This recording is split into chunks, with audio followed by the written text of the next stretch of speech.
একক অভিনয় শিল্পী সুতপা মুখার্জি।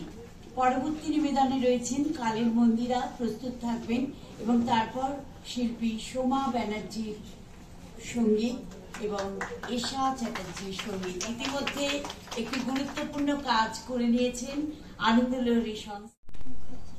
হ্যালো হ্যালো, নমস্কার, শুভ সন্ধ্যা। আজ আনন্দ লহরী আয়োজিত বৃষ্টি ভেজা সন্ধ্যায় আপনাদের সকলকে জানাই আমার আন্তরিক শ্রদ্ধা, আর বিদিশাদিকে জানাই অনেক অনেক ভালোবাসা।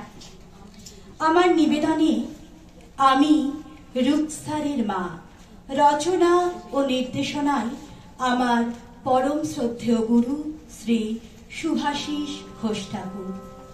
একক অভিনয়ে আমি সুতপা মুখার্জি। আমি রুকসারের মা।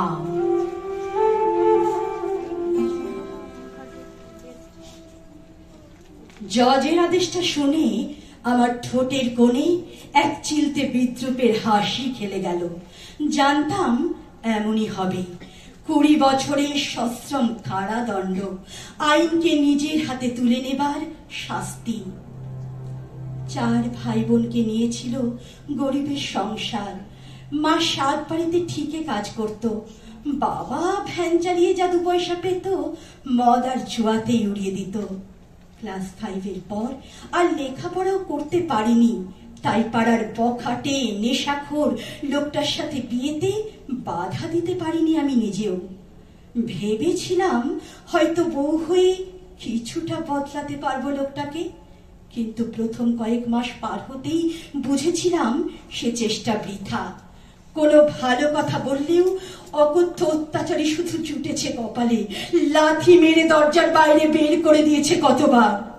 শীতের হিমে নিরাশ্রয় চোখের জলে এভাবেই কেটে গেছে কত রাত বাইরে রোয়াকে বসে।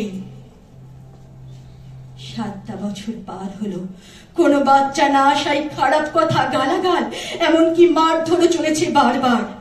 হঠাৎ একটা সুযোগ এলো খুব অদ্ভুত ভাবে।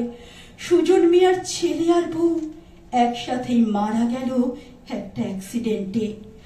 বাচ্চা মেয়েটার বয়স সবে 12।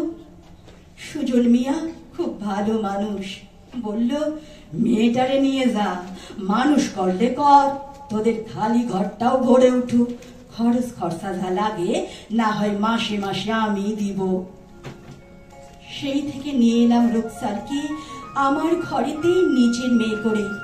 বুঝিনি প্রথমে, ভাবতেও পারিনি যে লোকটাকে স্বামী ভেবে এসেছি এতদিন সে যে আসলে একটা হিংস্র নরপিশাচ। ভীষণ ভীষণ ভয় পেত দেখতাম রুকসার ওকে। আমি বরং বাবা বলে ডাকতে শেখাতাম। কেন যে ছোট মেয়েটা একলা বসে কাঁদতো বুঝি তাও।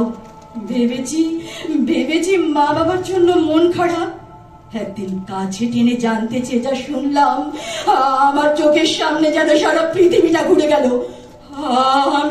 আমি টিকের কাজ করতে বের হলে ওকে একা পেয়ে আমার স্বামী নাকি শরীরে হাত দেয় ওই বাচ্চা মেয়েটা। রাতে বাড়ি ফিরতে মেয়েকে বারান্দায় রেখেই ঘরে খিল দিয়ে জানতে চাইলাম বরের কাছে কথাটা। মুখে ভক ভক করছে মদের গন্ধ।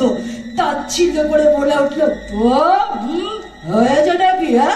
মেয়েটা তো মুসলমান, ওর কি আমার যাবে? আশ্রয় যখন নিয়েছে বাড়িতে তখন বাড়ির মালিককে খুশি তোকে করতেই হবে। শুনে কানে যেন জ্বালা ধরেছিল। এই প্রথম বলেছিলাম না আর নয়। এরপর যদি কখনো কিছু শুনি খুব খারাপ হয়ে যাবে। সপাটে একটা চড় খেয়ে মাটিতে পড়ে গিয়েছিলাম আমি। সেই অবস্থায় লাথি কষিয়ে বলেছিল, এই তো মরা কাঠের মতো শরীর হয়েছে তোরা, আমার সারা লোক তবে মেরবেটা কি হবে? সারা রাত যন্ত্রণায় ঘুম আসেনি। ভোর হতেই লোকের বাড়ির টিকে কাজ। সন্ধ্যেতে ফিরে দেখি ঘরের দৌড় দেওয়া, ভেতর থেকে মেয়ের কান্নার শব্দ। ঘটনাটা বুঝে হাতে আসবটিটা নিয়েই ঢুকেছিলাম ঘরে। মেয়েটাকে টেনে নিয়ে ওর অনাবৃত শরীরটা নিজের আঁচলে জড়িয়ে সরিয়ে নিতেই লোকটা হাত চালালো আমার দিকে। আমি এক কোপ দিলাম ওর হাতে, তাতেও দাবি আমি কোপের পর কোপ চালালাম। এর মাথারি লোকটা মেঝেতে পড়ে গেল, চটপট করছিল, কিন্তু আমার ভেতর তখন অন্যায় আর অত্যাচারের বিরুদ্ধে প্রতিশোধের আগুন। রক্তে ভেসে যাচ্ছে ঘৃণ্য লোকটার সারাটা শরীর। চিৎকার করে ছুটে এলো বস্তির লোকজন। সবাই বলল লোকটা মরে গেছে। পুলিশ এলো, সব শুনল।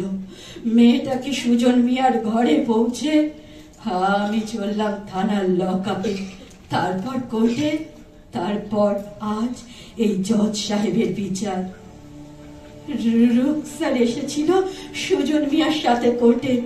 না, আমার কোনো অনুশোচনা নেই, কোনো অপরাধ আমি তো করিনি। রুকসারকে একবার বুকে চড়িয়ে আমি উঠে বসলাম পুলিশের ভ্যানে। ভ্যান চললো আমায় নিয়ে জেলে। যত দূর দেখতে পেলাম রুকসার জল ভেজা চোখে এক দৃষ্টি চেয়ে আছে পুলিশের এই ভ্যানটার দিকে, আমার দিকে। আমি যে রুকসারের মা, আমি রুকসারের মা।